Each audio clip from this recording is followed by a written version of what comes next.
this is Adam Morawski, again recording for Bosco Conference.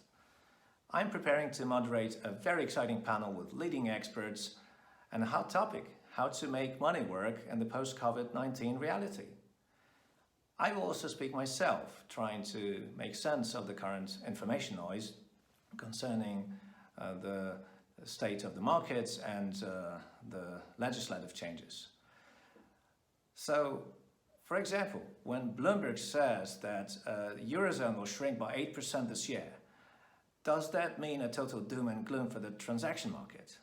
And will 4 trillion euro pumped into the EU economy across a variety of liquidity and public aid programs, will it create good grounds for a valid economic recovery?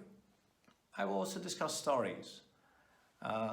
Why Tesla has become the world's most valuable car company.